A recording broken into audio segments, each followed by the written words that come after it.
जय श्री हरि। स्वागत है आप सभी का मेरे चैनल श्री हरि शरण विद्यार्थी में एक बार फिर से।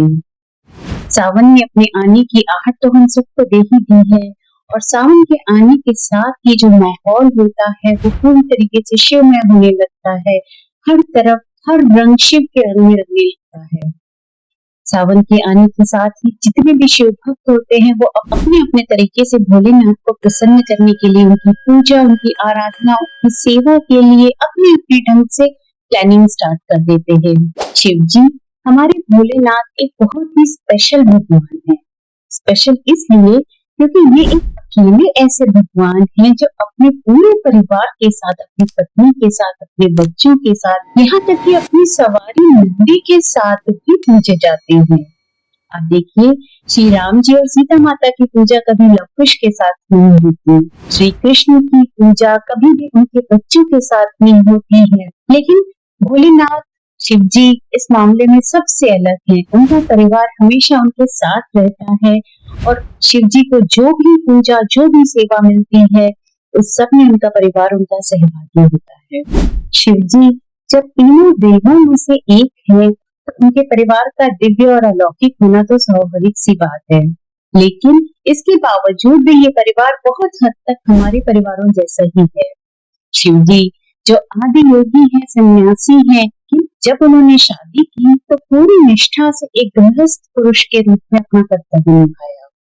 माता पार्वती जो आदि शक्ति है, जगदम्बा है, लेकिन जब बात परिवार की आती है तो वो बिल्कुल एक साधारण माँ की तरह बिहेव करती हैं। जब संकट उनके बच्चों पे आता है, जब उनके बच्चों को तकलीफ होती है तो वो उनकी रक्षा के लिए अपने पति शिव जी, जिनको उन्होंने हजारों साल की तपस्या के बाद पाया, उन तक से लड़ने के लिए तैयार हो जाती हैं।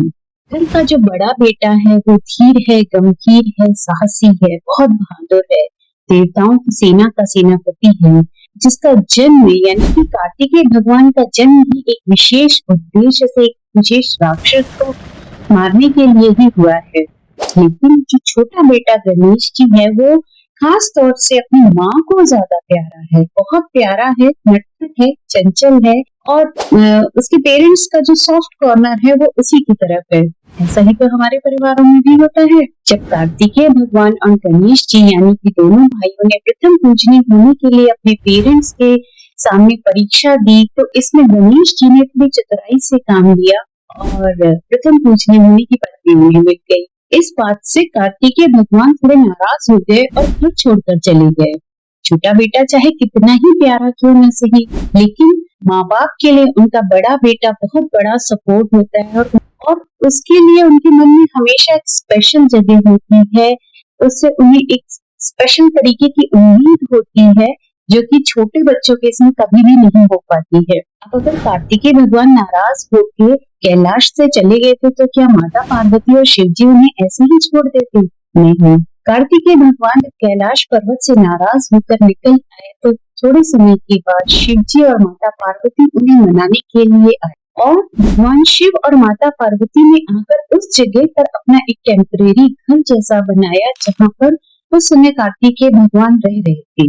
इस जगह को मल्लिकार्जुन ज्योतिर्लिंग धाम के नाम से भी जाना जाता है, जहाँ पर शिव जी की मल्लिक और माता पार्वती की अर्जुन के रूप में पूजा होती है।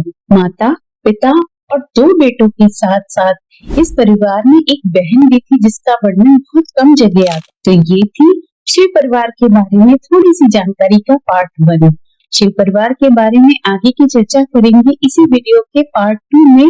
वीडियो अच्छा लगा हो तो इसे लाइक और शेयर जरूर करिएगा और इसी तरह की बहुत सारी छोटी बड़ी बातों के लिए बनी रहिए श्री हरि शरण की इस यात्रा पर मेरे साथ।